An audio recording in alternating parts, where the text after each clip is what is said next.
maksudnya siapa yang akan diusung, menentukan pilihan. menentukan pilihan. Jadi saya nyatakan sampai saat ini, sampai detik ini, Partai Demokrat belum mengusung siapa-siapa. Belum mengusung siapa-siapa. Tapi kalau ada orang yang mengatakan, oh Demokrat itu mengusung si A atau mengusung si B, ya silakan saja. Ya kan? Kalau yang menentukan ini dari mana? Kan kalau SK semua dari DPP. Nah, Tetapi apakah DPC atau PAC atau ranting itu menentukan?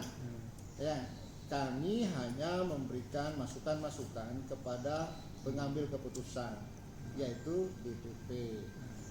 Kan begitu? ya. Siapa saja yang mendaftarkan calon sekarang Ya. di Organil. Nah, lalu kami membuka siapa yang akan mencalonkan dari Organilir, dibuka seluas-luasnya, ya kan? Ada si A, ada si B, ada si C, dipersilahkan saja. Tetapi sampai saat ini Demokrat belum mengusung siapa-siapa. Ada isunya ke Jadi begini, Partai Demokrat itu ya di dalam mengusung seorang kepala daerah harus banyak pertimbangan-pertimbangan dan melalui survei.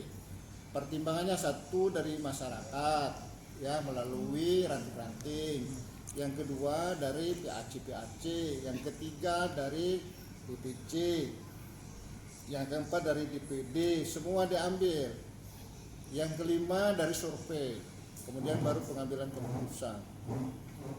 Nah, kalau ada yang mengatakan oh Demokrat mengusung si A, ya kan? Tapi tidak menutup kemungkinan, Pak. Ini ya, siapa saja ya punya kesempatan yang sama, tetapi ada kriteria tentunya, kan begitu? Apa kriteria itu? Ya, satu, mereka tidak cacat hukum, kan begitu? Nah, silakan saja kalau kita dengan terbuka ya, dengan terbuka. Ya, kita mengharapkan memang itu kalau bisa dari kader partai sendiri, ya kan gitu. Kalau memang tidak ada kader partai sendiri, baru kepada kita musuh ke partai-partai yang lain atau calon-calon yang lain. Nah, bagaimana kesempatan petahana? Ya, yang kan 50-60% ya bisa, semua bisa. Ya kan? Ada kelebihan dan kekurangannya, kan sebegitu. Begitu Pak. Kami kan cuma menyampaikan rekomendasi ya, katakanlah rekomendasi lah.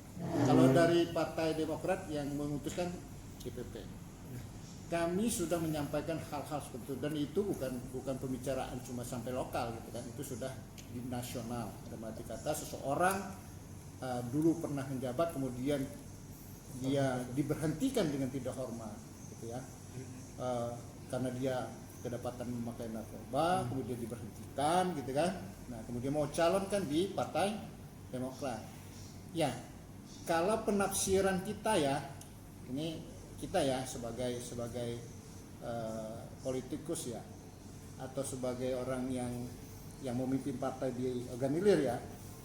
Kalau menurut saya ya, karena yang pemimpin kami ini adalah mantan tentara ya. Saya ingin sampaikan kepada kalian, kira-kira kalau di tentara itu ya diberhentikan dengan tidak hormat boleh masuk lagi? Tidak boleh diseleksi. Ya. Cacat hukum, yang jelas tidak boleh, Pak. Kami sekarang itu adalah tentara. Dalam arti kata ex tentara ya. Dalam arti kata dia adalah mantan tentara aktif waktu itu. Sebentar. Seperti itu Pak. Jadi saya tidak tahu kalau memang benar ya apa yang katakan saudara-saudara itu, mungkin pembisiknya itu pembisik ya, kalau dia mengeluarkan sampai sebegitu itu mungkin pembisik-pembisiknya ini yang kurang mengerti ya, kurang mengerti tentang bagaimana cara pola pikir dia. Kalau menurut saya pola pikir TNI dengan pola pikirnya AHY sebagai komandannya Partai Demokrat, saya yakin di angka 80% dia tidak akan merekomendasi ya. Tapi ini kan baru prinsip saya ya. Tolong dengan ini prinsip saya gitu ya. Makanya saya tidak pernah mengatakan, oh Partai Demokrat ngusung sana, ngusung sini, tidak. Atau saya mengatakan, oh harus ke sini, tidak. Dipersilakan. Tapi kalau Anda minta pendapat saya, bagaimana dengan ya Partai Demokrat sudah mengusung atau akan mengusung ke sebelah sana, ya dipersilakan saja. Tapi menurut saya, kalau memang pembisik dari ketua partai kita itu benar, gitu ya, dia tidak akan mencederai Partai Demokrat. Seperti apa? Ya seperti itu. Jikalau TNI itu sudah dipecat dengan tindakan perbuatan yang tercela, maka dia tidak bisa lagi menjadi TNI gitu. Benar atau tidak? Koruptor misalnya kan, sudah di penjara kemudian masuk lagi gitu ya, bisa aja seperti itu. Tapi kalau AHY ini memperbesar Partai Demokrat, saya pikir dia tidak seperti itu, kecuali kalau pembisik-pembisiknya ini ya sudah mengarah ke pure adalah politikus gitu loh. Ngerti ya kira-kira ya.